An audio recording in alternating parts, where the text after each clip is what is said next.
एक आपात स्थिति का पता बताएं। Art orthopaedic hospital of Wisconsin golf road है। हाँ, ये उसके पीछे और बगल के खाली प्लॉट में है। जब हम नो ट्रेसपासिंग के बोर्ड लगा रहे थे, हमें जंगल में एक लाश मिली। आप ऑर्थोपेडिक एसोसिएट्स के पास ठीक कहाँ है? जैसे गोल्फ कोर्ट और उसके बीच में। यहाँ बहुत सारे सवाल हैं। इस व्यक्ति के साथ क्या हुआ, ये शरीर यहाँ कैसे आया, और सबसे महत्वपूर्ण, ये है कौन? ऐसा नहीं था कि हमारे पास कोई लापता व्यक्ति का मामला था जिसे हम तुरंत जोड़ सकें। मेरी गाड़ी में कुछ भी नहीं है। हम ये नहीं कह रहे कि आपके ट्रक में कुछ है। ये सोचकर ही दिल टूट जाता है कि कोई इंसान इस दुनिया से बस यूं ही गायब हो जाए और किसी को पता ही ना चले।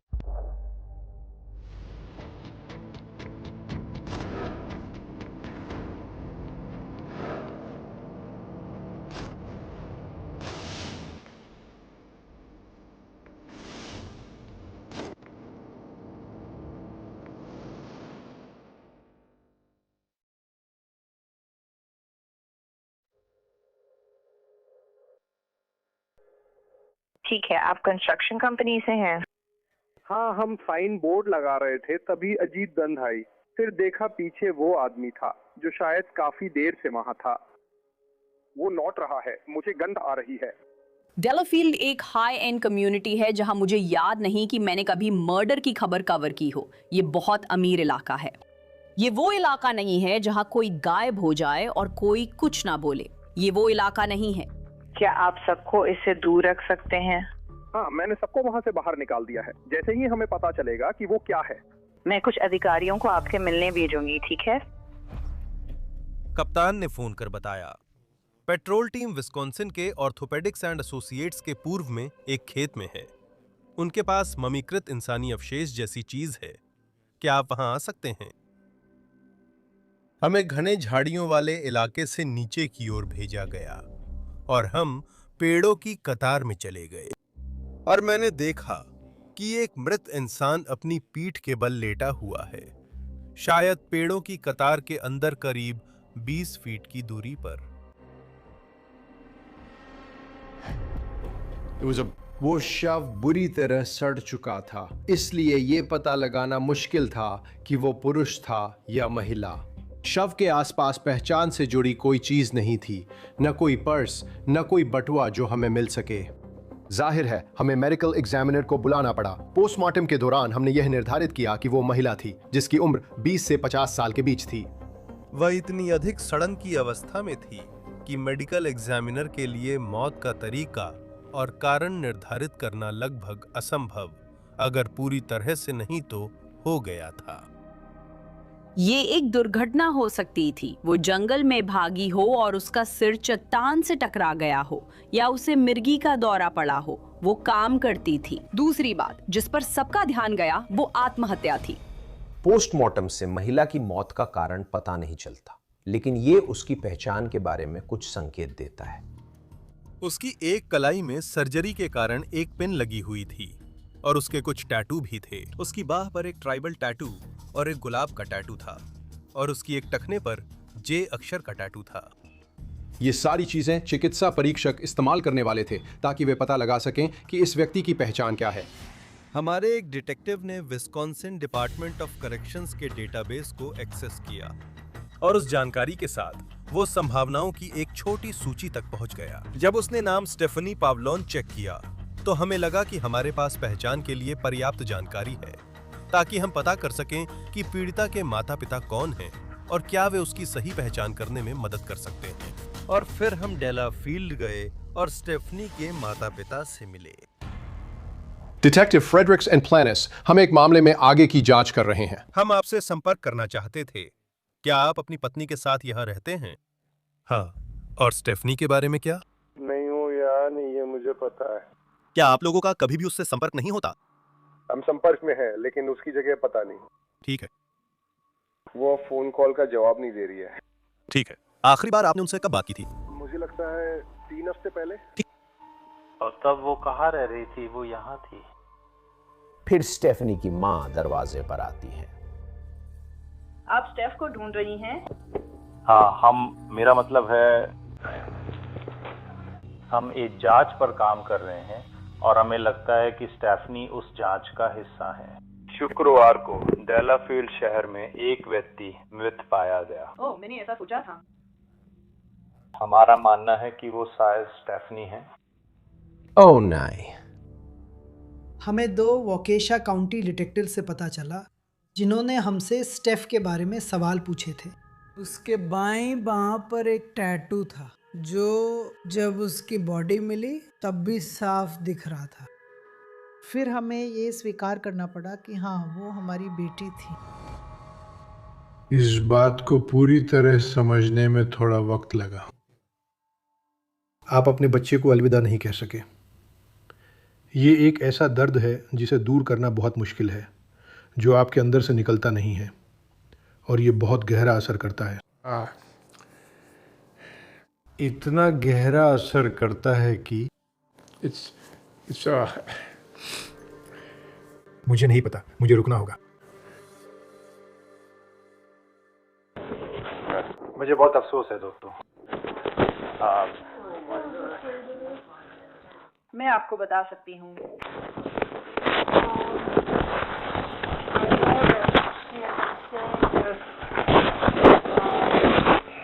हमारी पोती के पिता के साथ और वो वोकेशा में रहते हैं। क्या आपको उनका नाम पता है? लाफार्ट। Matt Paul. पाहल। ठीक है। स्टेफनी के माता पिता ने हमें बताया कि वो अपना समय उनके घर और वोकेशा शहर में अपने लंबे समय के बॉयफ्रेंड और अपनी बेटी के पिता के साथ बिताती थी। तो जब पुलिस स्टेफनी के माता पिता से बात कर रही थी और स्टेफनी की जिंदगी के बारे में ज्यादा जान रही थी, वे उसके मैट पॉल के साथ रिश्ते के बारे में भी ज्यादा जान रहे थे। लेकिन वो बहुत ही देखभाल करने वाली, प्यार करने वाली इंसान थी। वो समझदार इंसान थी और मदद करने वाली थी और उसे आपके लिए कुछ करना बहुत पसंद था। और 1999 में वो मैट से मिली। वो वोकेशा के बॉलिंग एली में मिली और फिर उसके साथ रहने लगी। वो उससे बहुत प्यार करती थी। मुझे लगता है वो उससे करीब 10 साल छोटी थी। वो करीब 55 का था और वो करीब 45 की थी। उनका रिश्ता बहुत उतार चढ़ाव भरा था, कभी चलता था, कभी टूटता था, लेकिन वे काफी समय तक साथ रहे। स्टेफनी की एक बेटी 2003 में हुई थी और उससे हम सभी की जिंदगी काफी बदल गई थी। लेला पॉवलान्स अपनी किशोरावस्था के आखिरी सालों में थी। माँ के गायब होने पर वो अपने दोनों माता पिता के साथ रह रही थी। पुलिस को यह अजीब लगा कि वो चाहने वालों से घिरी थी, फिर भी उसकी गुमशुदगी रिपोर्ट क्यों नहीं हुई।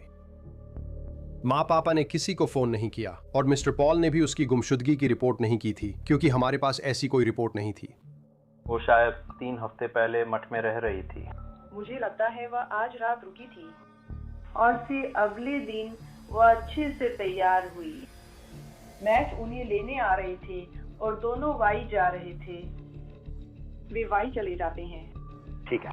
और मुझे लगा था कि वो बाद में घर आएगी, लेकिन नहीं, वो आ ही नहीं रही है। उसका अपने बेटों से कोई संपर्क नहीं था? नहीं। वो हफ्तों तक गायब रहती थी और फिर कुछ दिनों के लिए घर आ जाती थी।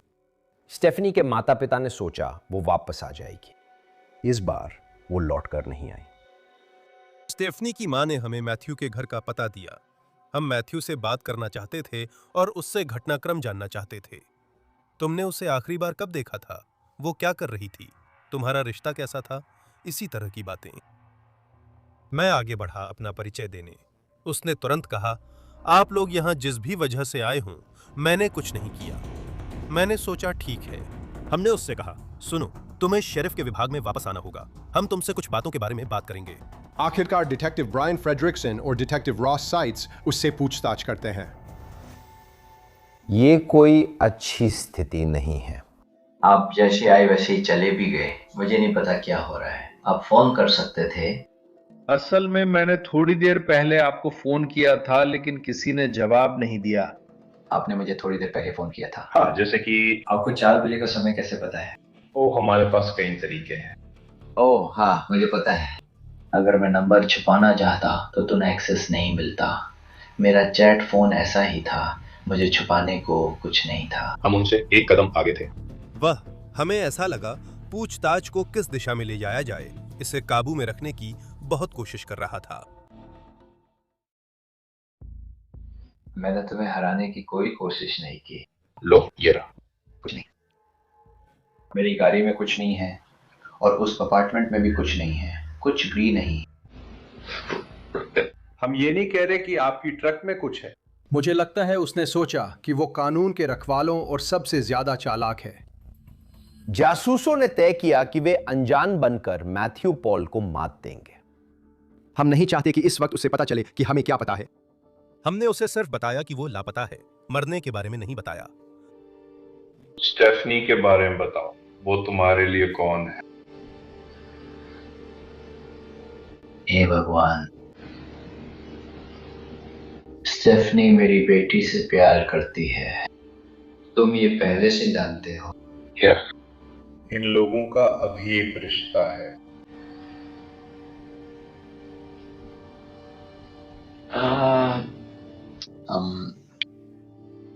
हमारा हमेशा से हेलियन के साथ किसी न किसी तरह का रिश्ता रहा है। एक दूसरे की मदद करते रहे हैं। जब मेरा टखना टूट गया था तो उसने हाल ही में मेरी मदद की थी।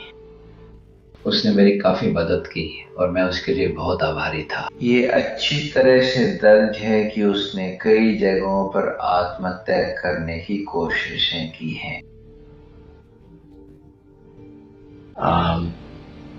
और अप्रैल में उसने अपने माता पिता के घर पर पूरी दवाइयों की बोतल खा ली थी और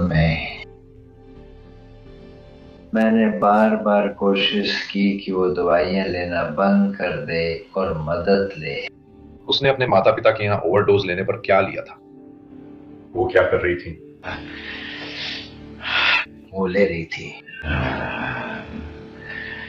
उन डॉक्टरों में से एक जो उसे कई दवाइयां लिख रहे थे। शुरुआत से ही वह स्टेफनी की मानसिक स्वास्थ्य समस्याओं और उन दवाइयों की लत के बारे में बात करना चाहता था जो वह ले रही थी।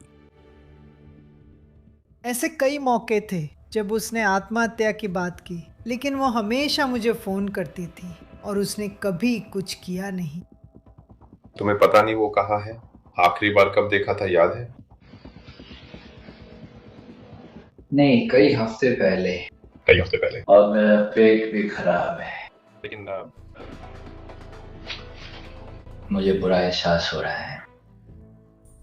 तुम लोग कुछ जानते हो? मुझे बताओ। वो कहाँ है? हम यही जानने की कोशिश कर रहे हैं। हमें नहीं पता, वो गायब है। तो हम ये पता लगाने की कोशिश कर रहे हैं कि आखिरी बार किसने उसे देखा था। मैंने कोशिश की, मैंने उसके साथ जितना हो सका सबसे अच्छा किया, लेकिन पिछले कुछ सालों में वो बुरी तरह अस्थिर होती जा रही थी और डॉक्टर सुनते ही नहीं थे। वे बस और दवाइयां लिखते रहे, बस दवाइयां ही दवाइयां देते रहे। जब हमने उनसे पूछा कि उन्होंने आखिरी बार उसे कब देखा था, तो वो कहने लगे, भाई मुझे तो अब अजीब सा लग रहा है। आप लोग क्या जानते हैं? आप लोग मुझसे क्या छुपा रहे हैं? और फिर वह फिर से उसी बात पर आ जाते। आप जानते हैं कि वो तेज असर वाली दवाएं ले रही थी। आप जानते हैं, जो हमारी नजर में उस बात से कोई खास मतलब नहीं रखती थी जिसके बारे में हम उनसे बात कर रहे थे। आपको स्टेफनी को आखिरी बार कब देखने की याद है? आपने कहा था कि उसे आखिरी बार देखे कुछ हफ्ते हो गए हैं। जरा पीछे जाकर सोचिए, पिछली बार उसे कब देखा था? वो कहा था 2 हफ्ते से ज्यादा हो गए हैं। मुझे पता है, मुझे ठीक से याद नहीं है। जब भी हम उससे उसकी टाइमलाइन के बारे में और जानकारी पूछते थे तो वह घबरा जाता था। मुझे लगता है कि वह अपनी नाक साफ कर, मुंह ढक कर और विषय बदलने से पहले अपने विचार समेटता था। जांचकर्ता उस पर दबाव डालते रहते हैं। जिस दिन उसने आखिरी बार स्टेफनी को देखा था, उस दिन क्या हुआ था और वो ठीक कौन सा दिन था? आपने कहा था कि आप उसके साथ ऑर्थोपेडिक के यहाँ अपॉइंटमेंट पर गए थे। हाँ, हम गए थे। मैं ऑर्थोपेडिक एसोसिएट से आ रहा था।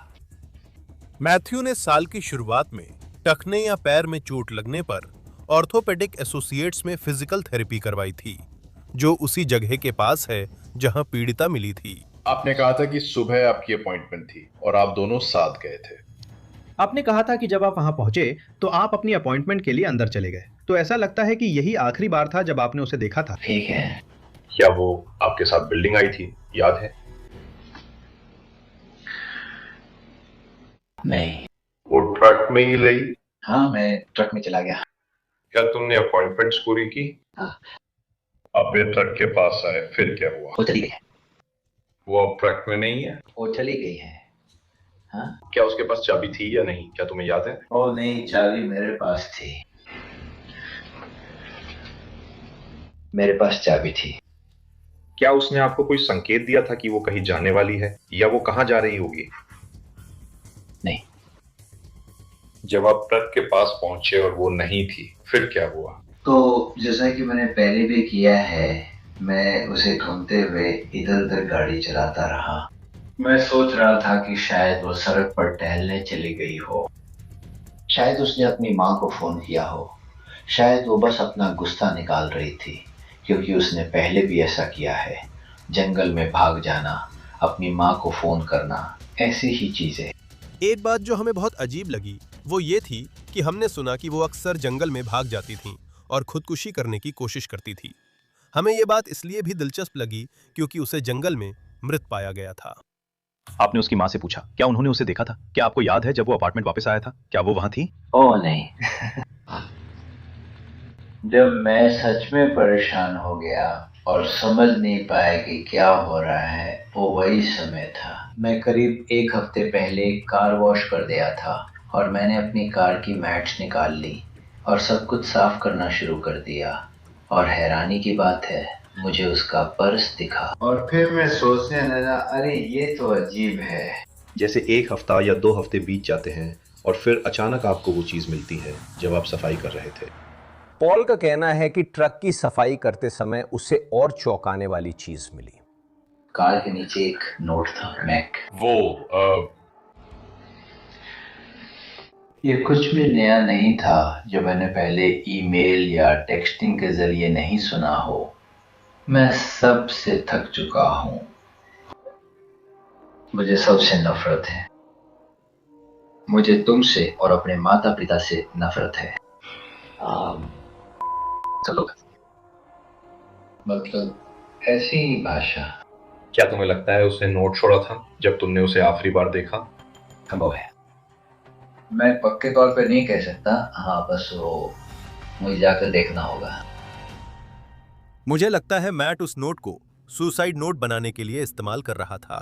मुझे लगता है ये उसका तरीका था खुद को बचाने का और सारा दोष स्टेफनी पर डालने का, ये कहकर कि उसकी ऐसी हिस्ट्री है। मुझे ये नोट मिला और फिर आप लोगों ने उसे मरा हुआ पाया। मिस्टर पॉल इस मामले में साफ तौर पर हमारे संदिग्ध है। वो किसी न किसी तरह इसमें शामिल है या फिर उसे पता है कि स्टेफनी के साथ क्या हुआ। ठीक है, मुझे वकील लेना होगा। तुमने वकील मांगा है, अब हमारा काम खत्म। हम कुछ हफ्तों में तुमसे संपर्क करेंगे। मैं तुमसे वादा करता हूँ। ठीक है, ये ठीक है, जानते हो, मैं तुमसे वादा करता हूँ, मैंने कुछ भी नहीं किया। ऐसा तुम कहते हो? मैं यही जानता हूँ। हमारे पास इतना जानकारी या सबूत नहीं था कि हम कह सकें कि उसने उसे मारा है। हमारे पास गिरफ्तारी के लिए पर्याप्त नहीं है, इसलिए उसे रिहा करना पड़ेगा। अभी मैथ्यू पॉल पुलिस से कुछ नहीं कहना चाहते, लेकिन पता चला कि उसकी अपार्टमेंट बिल्डिंग उन्हें और भी बहुत कुछ बताने वाली थी। हमने पता लगाया कि मिस्टर पॉल वाकेशा की एक अपार्टमेंट बिल्डिंग में रहते थे। हमें पता चला कि इस अपार्टमेंट कॉम्प्लेक्स की सभी निकासों पर कैमरे लगे हुए थे। हम वीडियो फुटेज हासिल करना चाहते थे। अरे जरा जल्दी से, हम फिर से केस में लौट रहे हैं। इसमें कई परतें हैं, लेकिन हमने ये सब अपने पार्टनर अपसाइड के शानदार समर्थन से जोड़ा। ये एक बेहतरीन ऐप है। तो अपसाइड आपको रोजमर्रा की खरीदारी जैसे पेट्रोल, किराने का सामान, टेकआउट पे कैशबैक, अतिरिक्त कैशबैक देता है। तो आपको करना क्या है, आप अपसाइड को फ्री में डाउनलोड करें। आप उनके 1 लाख से ज्यादा लोकेशंस में से किसी एक पर ऑफर क्लेम करते हैं। आप अपनी कार्ड से सामान्य तरीके से पेमेंट करते हैं, आप खरीदारी को वेरीफाई करते हैं और बस ऐसे ही आपको पैसे वापस मिल जाते हैं। मान लीजिए मुझे पेट्रोल भरवाना है या किसी रात खाना बाहर से मंगवाना है, तो मैं सबसे पहले अपसाइड ऑफर सर्च करूंगा। जब मैं खर्च करता हूं, ऐप में पैसे आ जाते हैं जिन्हें सीधे बैंक अकाउंट में ट्रांसफर कर सकता हूं। अपसाइड के नियमित यूजर्स औसतन साल में $254 कमाते हैं। तो अपना कैशबैक पाना शुरू करने के लिए डिस्क्रिप्शन में दिए गए लिंक पर क्लिक करें या QR कोड स्कैन करें। लेकिन ध्यान रखें कि हमारा प्रोमो कोड प्राइम क्राइम जरूर इस्तेमाल करें, क्योंकि इससे आपको अपनी पहली टंकी पेट्रोल पर हर गैलन पर 25 सेंट का अतिरिक्त बोनस मिलेगा। आखिरकार हमें मैथ्यू के अपार्टमेंट का सर्च वारंट मिल गया। स्टेफनी भी अक्सर वही रहा करती थी और इसलिए उन्होंने परिसर के अंदर 7 कैमरे लगाए थे। और इसलिए हमारे पास सचमुच डिप्टीज और डिटेक्टिव्स की एक टीम थी जो फुटेज का एक हिस्सा या एक कैमरा लेती थी और 24 घंटे की फुटेज देखती थी कि स्टेफनी यहां कब दिखती है, वो कब जा रही है। 23 अगस्त 2022 स्टेफनी को सीढ़ियों से नीचे आते और परिसर के उत्तर दिशा में अपार्टमेंट के दरवाजों से बाहर जाते हुए देखा गया। वो वही कपड़े पहने हुई थी जो उसके मिलने के समय उस पर थे। उसके कंधे पर एक काला पर्स है जिसकी पट्टी पर धातु की चेन लगी हुई है और उसके पास एक बहुत बड़ी गुलाबी पानी की बोतल भी है। उसे सुबह 8:39 बजे उस दरवाजे से निकलते देखा गया था। मैथ्यू एक दूसरे दरवाजे से निकलता है। जैसा कि हमने समझा, मिस्टर पॉल नहीं चाहते थे कि उन्हें स्टेफनी के साथ अपार्टमेंट छोड़ते हुए देखा जाए, क्योंकि उन्हें मूल रूप से कोई और रूममेट रखने की अनुमति नहीं थी। यह एक सिंगल टेनेंट अपार्टमेंट था। पॉल के ट्रक में लगे डैश कैम की वजह से, जिसे डिटेक्टिव फ्रेडरिक्स ने जब्त किया था, जांचकर्ता उस सुबह कपल की गतिविधियों को ट्रैक कर पाते हैं। वे ऑर्थोपेडिक अपॉइंटमेंट पर जाते हैं पर अपार्टमेंट से निकलकर एक जगह रुकते हैं। कुछ मिनट बाद वो क्विक ट्रिप पर दिखती है जो मैथ्यू के अपार्टमेंट और ऑर्थोपेडिक एसोसिएट्स ऑफ विस्कॉन्सिन के बीच है। स्टेफनी दुकान के अंदर जाती है और आप उसे दुकान में देख सकते हैं। वो शायद कुछ ब्रेकफास्ट का सामान खरीदती है और फिर ट्रक के पास वापस चली जाती है। वे वहाँ कुछ मिनट बैठते हैं और नाश्ता खाते हैं और फिर वो बाहर निकलती है और कूड़ेदान में कुछ फेंकती है, फिर ट्रक में वापस बैठ जाती है और 1-2 मिनट के अंदर वे दोनों ट्रक में साथ में गैस स्टेशन से निकल जाते हैं और गल्फ रोड पर पश्चिम की ओर बढ़ते हैं, जो उसके डॉक्टर के ऑफिस की दिशा है। यही आखिरी बार है जब वो जिंदा देखी गई थी जिसे हम दर्ज कर सकते हैं। दुर्भाग्यवश ऑर्थोपेडिक एसोसिएट्स में लगे कैमरे 5 दिन के लूप पर हैं, यानी वे 5 दिन रिकॉर्ड करते हैं और फिर अपने आप ही पुराने वीडियो के ऊपर नया रिकॉर्ड कर देते हैं। स्टेफनी की पहचान होने तक रिकॉर्डिंग काफी पहले ही खत्म हो चुकी थी। अपार्टमेंट में निगरानी वीडियो लगातार रिकॉर्ड होती है और जब हमने उस वीडियो को देखना जारी रखा तो हमने देखा कि मैथ्यू उसी दिन दोपहर के समय वापस आता है। स्टेफनी वापस नहीं आती।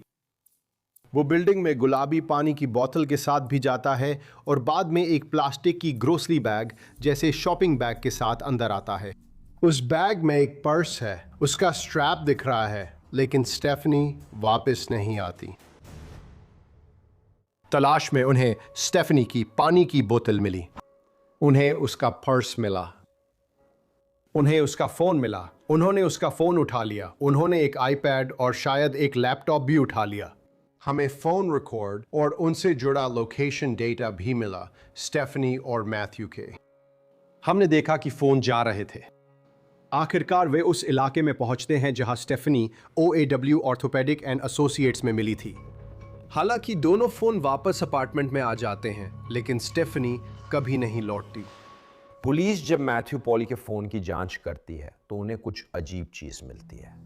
तो जब हम उसके फ़ोन की डाउनलोड्स देख रहे थे, हमें फिलीपींस की 2 महिलाओं के साथ उसकी कुछ बातचीत दिखने लगी जिनसे मैथ्यू नियमित रूप से संपर्क में था। वे बातचीतें यौन प्रकृति की थीं, ये रोज़ाना की बातचीतें थीं। वे एक ऑनलाइन रिश्ते में थे। हमें पता चला था कि मैथ्यू का इरादा किसी समय वास्तव में उन महिलाओं में से एक के साथ जिनसे वह चैट कर रहा था, फिलीपींस जाने का था। उन महिलाओं में से एक, मैं कहना चाहूंगा, एक नर्स थी, दूसरी एक स्कूल टीचर थी। नॉर्मा जीन डेसियर्टो और शेरलिन वेलेंटे वे 2 महिलाएं थीं जिनसे मैथ्यू नियमित रूप से संपर्क में था। जहाँ तक मुझे याद है, ये 1991 के अंत की बात है और फिर हम आपको हर सुबह के लिए संदेश भेजा करते थे। क्या आपकी किसी बातचीत के दौरान कुछ ऐसा हुआ जो अजीब लगा, या मैथ्यू के साथ आपकी बातचीत में किसी भी चीज के बारे में कुछ अलग महसूस हुआ? उसने मुझे बताया कि वहाँ कोई छींक रहा था, वह अकेला नहीं था। उसने मुझे बताया कि वह इसके बारे में चिंतित है। क्या उसने कभी उसका नाम या कुछ और बताया? नॉर्मा जीन जो नर्स है, उसे कुछ बातें याद थीं जो मैथ्यू ने उसे बताई थीं, जैसे कि वो अपने आसपास के किसी व्यक्ति को लेकर चिंतित था। बस बात यह है कि ये बातचीत उस समय हुई थी जब स्टेफनी की लाश भी नहीं मिली थी, जिससे जाहिर तौर पर यह शक और बढ़ गया कि वो इसमें शामिल था। जासूस महिलाओं से बात करते हुए उस दिन पर ध्यान देते हैं जब स्टेफनी की लाश जंगल में मिली। 9 सितंबर वो दिन है जिसके बारे में मैं आपसे बात करना चाहता हूँ। 2022 के 9 सितंबर। उससे तुम्हें स्काइप पर मैसेज किया, माफ करना मैं समझा नहीं सकता, पर मुझे तुम्हारे कॉन्टैक्ट्स डिलीट करने होंगे। फिर उसका जवाब आया, क्या ये वही मामला है जिसकी आपको चिंता थी? मुझे लग रहा है कि पहले ही एक जांच हो चुकी थी, लेकिन मैंने मुझसे बात करने वाले को बस इतना ही बताया कि कोई है। मुझसे उस संबंधित चीज के बारे में जो भी मुझे पता है पूछिए। कुछ हुआ था? क्या उसने बताया था कि किसी के संपर्क करने पर क्या करना है? नहीं, उसने कहा कि मैं सिर्फ जवाब दे रही हूँ, मुझे नहीं पता वो क्या है। दोनों महिलाओं ने नहीं बताया कि मैट ने स्टेफनी को नुकसान पहुंचाने की बात कबूल की थी, लेकिन मैथ्यू पॉल उन्हें कुछ और बताता है जिसे जांचकर्ता बहुत दिलचस्प पाते हैं। हाँ, वो किसी नतीजे पर पहुंचने के लिए जाना चाहता था। ठीक है, यानी उसकी योजना थी। मुझे लगता है मैथ्यू सिर्फ स्टेफनी से नहीं, देश से भी बाहर निकलने का रास्ता ढूंढ रहा था। हमें पता चला कि वो देश छोड़कर चला गया था। वो फिलीपींस गया था। मुझे लगता है कि वो 14 मार्च 2023 को गया था। वो फिलीपींस की एक महिला के साथ योजना बना रहा है कि वो वहां एक तरफा टिकट लेकर वापस आ रहा है और वही रहेगा और हमेशा के लिए खुश रहेगा। मुझे लगता है उसकी सोच थी कि उनके पास मेरे खिलाफ कुछ नहीं है, वे कुछ साबित नहीं कर सकते और मैं साफ बच निकला हूं। वो 14 जून 2023 को लौट आया है। जल्दी थी, लेकिन हम अभी भी कुछ चीजों का इंतजार कर रहे हैं। हम अभी भी सब कुछ जोड़ने की कोशिश कर रहे हैं। हमारे पास न तो भौतिक सबूत थे, न ही स्वीकारोक्ति। कोई चश्मदीद गवाह नहीं था, इसलिए यह मामला पूरी तरह परिस्थितिजन्य था। जांचकर्ताओं को सबूतों पर पूरी तरह भरोसा करने और आखिरकार मैथ्यू पॉल को गिरफ्तार करने के लिए 3 महीने और लग जाते हैं। हम कई दिनों से उसके अपार्टमेंट कॉम्प्लेक्स पर नजर रखे हुए थे। एक खास दिन, मुझे लगता है वो हमारा चौथा दिन था वहां। वह अपार्टमेंट कॉम्प्लेक्स से बाहर आया और हम उसके पास पहुंचे। गाड़ी से कूदकर बाहर निकले, उसे हथकड़ी लगाई और उसे वापस डिपार्टमेंट ले आए। तुम क्या कर रहे हो? पार्क के चारों ओर चक्कर लगा रहे हो, मेरा बाहर आने का इंतजार कर रहे हो? पार्किंग लॉट में चक्कर लगाओ। तुम आखिर मदद कैसे कर सकते हो? मैं अभी बाहर आया हूँ, ये बात अभी सामने आई है। हाँ, किस्मत अच्छी थी। किस्मत अच्छी थी? मेरी किस्मत अच्छी थी, तुम्हारी नहीं। बस बता रहा था। मैं तो बस तुम्हें बता रहा हूँ, मुझे नहीं पता कि मुझे किस लिए गिरफ्तार किया जा रहा है। मुझे किस बात से गिरफ्तार किया जा सकता है? मैंने तो कुछ भी नहीं किया। मैथ्यू पॉल पर आखिरकार प्रथम श्रेणी की हत्या का आरोप लगाया गया और साथ ही एक शव छुपाने का भी। हम जिला अटॉर्नी के कार्यालय के साथ बहुत करीब से काम कर रहे थे और हम जो चाहते थे वो ये था कि हम सबसे मजबूत केस पेश कर सकें कि मैथ्यू ने न सिर्फ स्टेफनी की हत्या की, बल्कि उसकी लाश को जंगल में छुपाया भी। कमजोरियां अब भी थीं। शव की हालत और मृत्यु का कारण और तरीका निर्धारित करने में असमर्थता, यही मेरी सबसे बड़ी चिंता थी। बिना हत्या के हथियार, मेडिकल एग्जामिनर या डॉक्टर के कोई ये नहीं कह सकता कि उसकी गला घोंटकर या गोली मारकर हत्या हुई थी। क्या जूरी इसे स्वीकार करेगी? मुकदमे तक पहुंचने में 3 साल लगे। इतने सालों तक इंतजार करना पड़ा ताकि वे सारे सबूत इकट्ठा कर सके और एक मजबूत केस बना सके।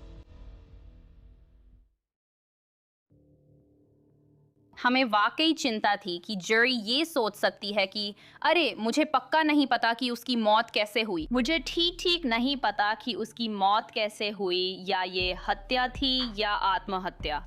हम सच में चाहते थे कि मुकदमे से पहले जितनी कमियां हैं उन्हें दूर कर लें। अक्टूबर 2025 में मैथ्यू पॉल का मुकदमा आखिरकार शुरू होता है और ये हैं स्टेफनी पॉवलॉन्स। वह वो व्यक्ति हैं जो इस हत्या के मुकदमे का विषय थीं। इस मामले में आप उनसे सीधे तौर पर नहीं सुनेंगे।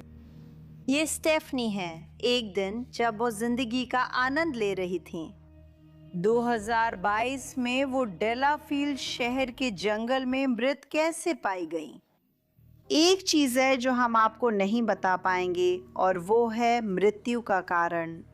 मैं चाहती थी कि वे जान लें। आप ये बातें सुनेंगे पर ये नहीं कि वो कैसे मरी, लेकिन ये ठीक है। तो यही मेरे शुरुआती बयान का सार था कि हमारे पास बहुत सारे सबूत हैं, लेकिन एक चीज जो आप जानना चाहेंगे उसका जवाब शायद मैं नहीं दे पाऊंगी।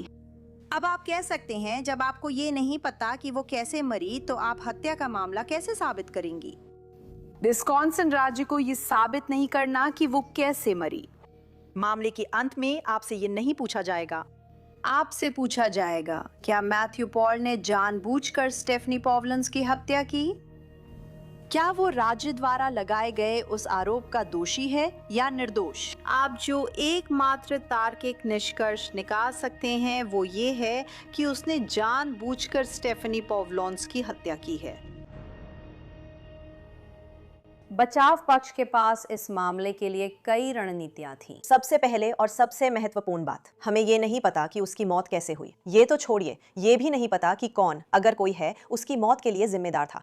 कोई गवाह निश्चित रूप से नहीं बता सकता कि स्टेफनी पावलोन की जिंदगी कैसे खत्म हुई। एक हत्या के मामले में सरकार हमेशा एक महत्वपूर्ण गवाह की गवाही पर निर्भर करती है और वो है मेडिकल एग्जामिनर। इस मामले में वॉकेशा काउंटी के मेडिकल एग्जामिनर गवाही देंगे कि पूरी तरह से जांच और परीक्षण के बावजूद वे स्टेफनी की मौत के तरीके और कारण के बारे में निष्कर्ष निकाल सकते हैं। एक शब्द में कहें तो अनिर्धारित। मुझे विश्वास है कि सरकार यह संदेह से परे साबित नहीं कर पाएगी कि मैथ्यू पॉल ने वे अपराध किए हैं जिनके लिए उन पर आरोप लगाया गया है। अभियोजन पक्ष जूरी को दिखाता है कि भले ही स्टेफनी की हत्या का तरीका पता ना हो, उसकी हत्या केवल एक ही व्यक्ति कर सकता था। तो हमें जूरी के लिए बाकी सारे सबूतों के साथ सारे टुकड़ों को जोड़ना पड़ा। वैज्ञानिक सबूत नहीं, लेकिन इस मामले में बहुत सारे डिजिटल सबूत थे। आरोपी के कई बयान थे, उसके द्वारा दूसरों को भेजे गए संदेश थे जो ये दिखाते थे कि वही था जिसने स्टेफनी की मौत का कारण बना। अब डिजिटल सबूतों या कंप्यूटर सर्च में जो मैथ्यू पॉल ने अपने पिता मार्विन के साथ मिलकर किए थे, वे काफी दोष सूचक हैं। जब Matthew Paul mister Marvin Paul के निवास पर थे तो आपने मिस्टर मार्विन पॉल के कंप्यूटर में क्या देखा? ये वेब सर्च है। लापता महिला मृत पाई गई। 9 सितंबर 2022 वीडियो क्लिप्स। वॉकरशॉज पुलिस स्कैनर। वॉकरशॉ फील्ड में एक शव मिला। लापता महिला मृत पाई गई। क्या कानून प्रवर्तन को पता था कि OAW के पास जंगल में जो मिला था वो कौन था? मेरी जानकारी में नहीं है। क्या कानून प्रवर्तन में किसी को पता था कि स्टेफनी पॉवलोन्स 23 अगस्त से लापता थी? अब तक नहीं, क्योंकि हमने जानकारी जारी नहीं की थी कि किसे पाया गया है, क्योंकि हमें खुद नहीं पता था। इन खोजों के आधार पर शायद इस व्यक्ति को पता हो।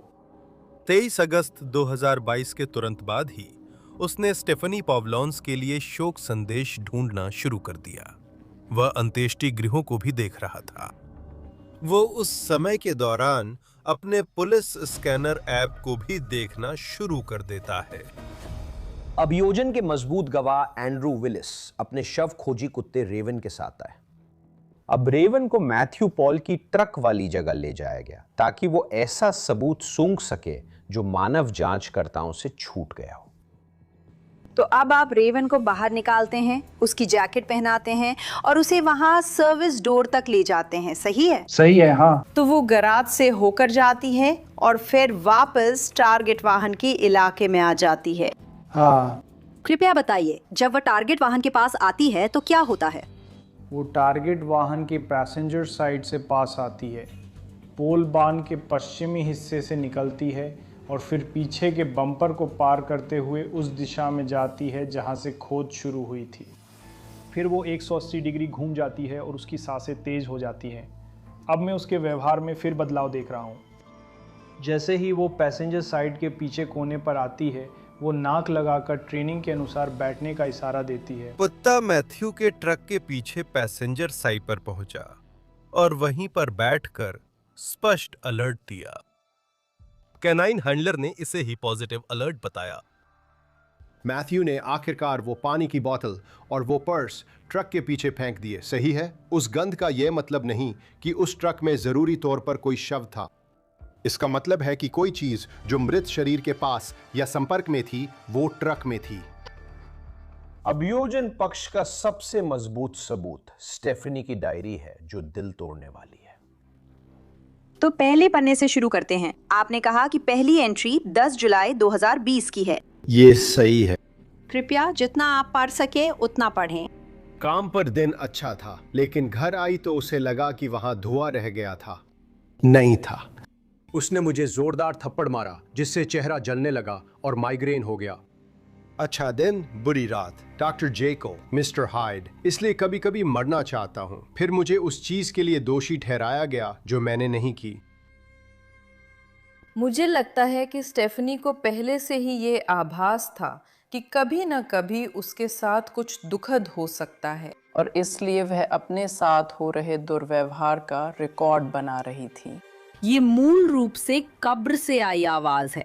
उस जर्नल के बिना हम कभी ये नहीं समझ पाते कि उसका हर दिन कैसा था। 10,720। मेरी पिछली लिखाई के बाद से बहुत कुछ हो चुका है। मेरे बाएं कान का पर्दा फिर फट गया। मेरी आंख के आसपास फिर नीला काला निशान पड़ गया। लगभग 3 हफ्ते तक रीढ़ की हड्डी में चोट रही और जितना गिन सकूं उससे ज्यादा भावनात्मक शोषण झेला। 6 जुलाई को मेरा दिल, आत्मा और मानसिक स्थिति बार बार टूट चुकी है। मैं फंसा हुआ महसूस करता हूं।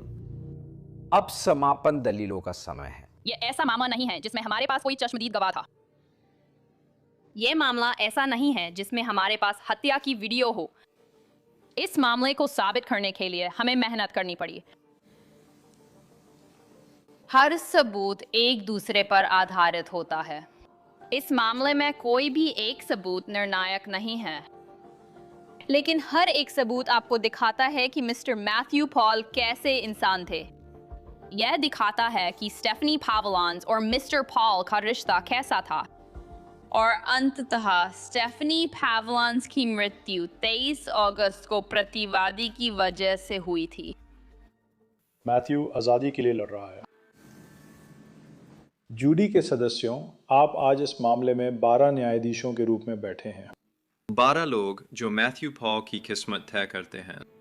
आप आज यहाँ कानून लागू कराने वाले सर्वोच्च अधिकारियों के रूप में बैठे हैं। उचित संदेह से परे कोई प्रमाण नहीं है। प्रमाण और गवाही को देखकर अभियोजन पक्ष आरोपित अपराधों के संबंध में साबित करने की अपनी जिम्मेदारी पूरी नहीं कर सका। मुझे विश्वास है कि आप सही समझबूझ और तर्क के अनुसार निर्णय देंगे और मैथ्यू पॉल को निर्दोष पाएंगे। हम कह रहे हैं, मुझे लगता है वो छूट जाएगा। ये सब परिस्थिति जन्य सबूत हैं। हम बार बार कहते रहे, जैसे मुझे सच में समझ नहीं आता कि 12 लोग कैसे दोषी ठहरा सकते हैं। किसी न किसी को तो उचित संदेह होगा। हर छोटा सा सबूत भी काफी नहीं लग रहा था। कुछ भी बहुत ठोस नहीं था। कोई पक्की निशानी नहीं थी। शायद कोई ठोस सबूत नहीं है, लेकिन अभियोजक क्रिस्टी गॉर्डन के पास एक गुप्त हथियार है। मुझे जवाबी बहस के लिए कुछ खास बचाना पसंद है, जैसे इस मामले में हमारी थ्योरी। हमने पूरे समय जब ये मुकदमा चल रहा था, यहाँ तक कि ट्रायल की तैयारी के दौरान भी बात की थी कि हमारी थ्योरी क्या होने वाली है, और हमने एक ऐसी थ्योरी बनाई जो हमें सबको लगा कि सबूतों के हिसाब से बिल्कुल सही बैठती है। सच्चाई यह है कि अगर हमें आप सबका जबरदस्त समर्थन नहीं मिलता तो हम ऐसा एपिसोड कभी बना ही नहीं पाते। यही असली बात है। और मुझे लगता है कि आप में से बहुत लोग डॉग ओनर भी होंगे, है ना? अगर आप पहले डॉग पर्सन नहीं थे तो अब शायद बन रहे होंगे। हर मालिक चाहता है कि उसका डॉग स्वस्थ, खुश और आराम में रहे, है ना? अगर आपका डॉग खुजली करता है, पंजे चाटता है, कानों की दिक्कत रहती है या त्वचा लाल और खुजलीदार है तो आप अकेले नहीं हैं। डॉग एलर्जी तेजी से बढ़ रही है। पराग कणों की संवेदनशीलता डॉग की आंत से शुरू होती है। इसलिए मैं आपको बेटर वाइल के बारे में बता रहा हूं, जो समस्या की जड़ पर काम करने के लिए बनाया गया है। क्यों? उनके पशु चिकित्सकों द्वारा तैयार सॉफ्ट च्यू सप्लीमेंट्स वुल्फ से प्रेरित प्री, प्रो और पोस्ट बायोटिक्स ब्लेंड से डॉग की इम्यूनिटी को सपोर्ट करते हैं। इसमें इम्यून सपोर्ट के लिए कोलोस्ट्रम और स्किन कोट के लिए सैल्मन ऑयल भी है। ट्राई करने के लिए जाएं betterwild.com/primecrime। चेकआउट पर प्राइम क्राइम कोड डालें। सब्सक्राइब करते समय यह अन्य डील्स पर भी लागू होगा। और ट्रिस्टी उठकर खड़ी हुई। अभियोजन पक्ष ने अपनी बात रखनी शुरू की और जब उसने पूरी बात जोड़कर सामने रखनी शुरू की, हम सब हैरान रह गए। बस वही था। वो अपॉइंटमेंट में चला जाता है और अंदर होने पर स्टेफनी गुस्से में बैठी सोचती है, अब ये सब बर्दाश्त नहीं, अब बहुत हो गया। मैं इस हिंसा से तंग आ चुकी हूँ, मैं इस दुर्व्यवहार से तंग हूँ, मुझे अब ये सब नहीं चाहिए। तो वो नोट लिखती है जो कार में मिला था।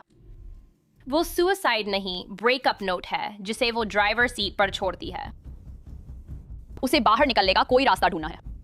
तो वो कार से बाहर निकलती है और दूर जाने लगती है। वो उस जंगल वाले इलाके की तरफ चलने का फैसला करती है। शायद वो सोच रही है, मुझे उसकी नजरों से दूर जाना है, वो मुझे जाते नहीं देख सकता। मिस्टर पॉल अपॉइंटमेंट से बाहर आते हैं। अब उसके पास समय नहीं बचा है। वह देखता है कि स्टेफनी ट्रक में नहीं है। वो नोट देखती है। इस नोट को पढ़ने में ज्यादा समय नहीं लगता। वह इसे पढ़ता है और ओह, वह बहुत गुस्से में है। वो बहुत गुस्से में है। वो अपने ट्रक में बैठता है, ड्राइव करता है और वो स्टेफनी को देखता है। और फिर क्या होता है? मिस्टर पॉल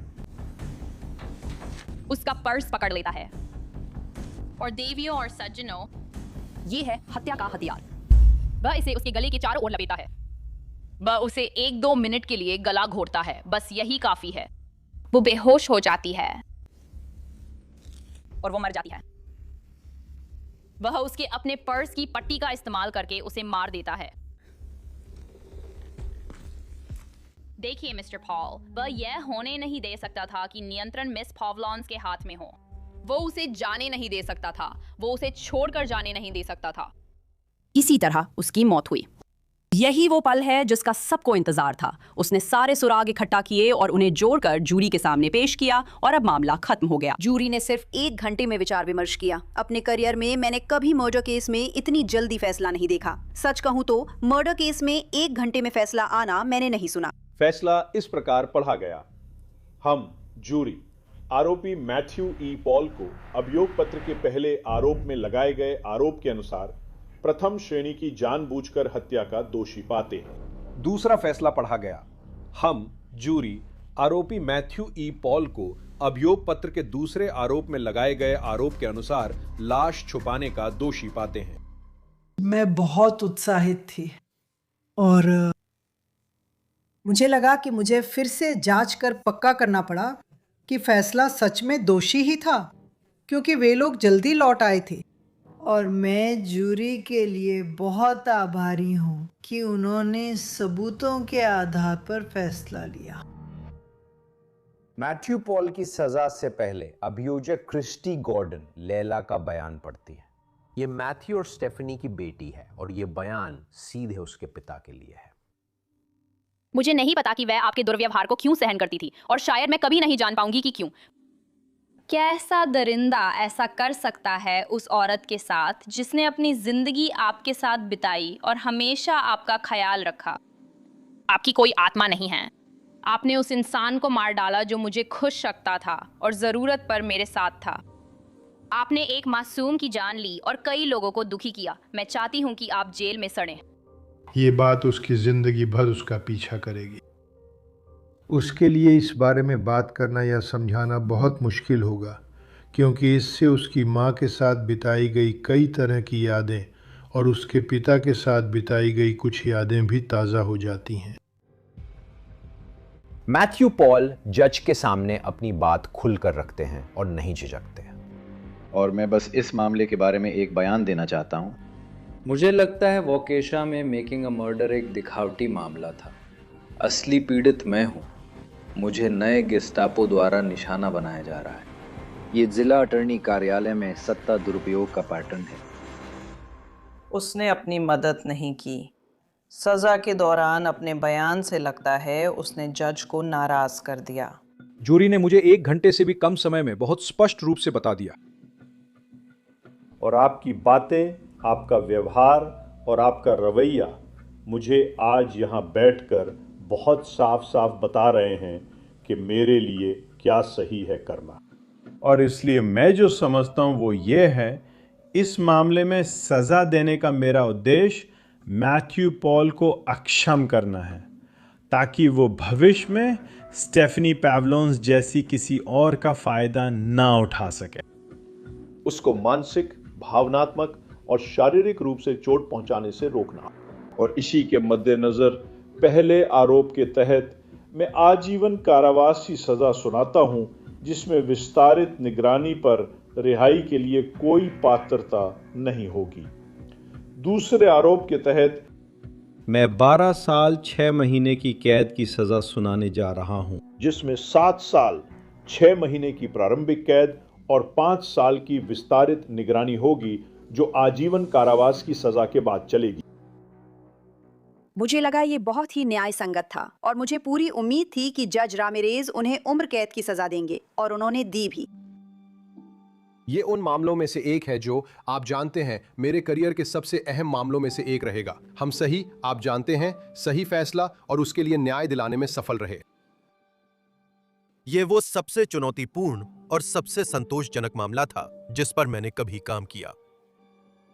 मुझे लगता है कि आखिरकार दोषी करार दिया जाना ही स्टेफनी को मिल सकने वाला सबसे बड़ा न्याय है, क्योंकि यह दिखाता है कि वह एक कठिन जीवन जी रही थी और उसके लिए मैथ्यू जिम्मेदार था, और वही था जिसने उसकी जान ली और बहुत जल्दी उसकी जिंदगी छीन ली। ये एक महिला की दुखद कहानी है जिससे उसकी गरिमा और जिंदगी दोनों छीन ली गई, लेकिन सबसे बड़ा और स्थायी नुकसान उसके परिवार के लिए है। इसलिए मैं आपको उसकी माँ पिता के साथ छोड़ना चाहता हूं, जिन्हें आखिरी शब्द का हक है। मैं आज ये इसलिए कर रही हूँ ताकि जो भी इस तरह की स्थिति में है उसकी मदद हो सके, ताकि उन्हें हिम्मत मिले उस इंसान को छोड़ने की जो उनका शोषण कर रहा है। बस मदद लेने के लिए आगे आए, किसी से संपर्क करें और मदद लें। चाहे ये करना मुश्किल हो, फिर भी कोशिश करें ताकि आपको मानसिक शांति मिल सके।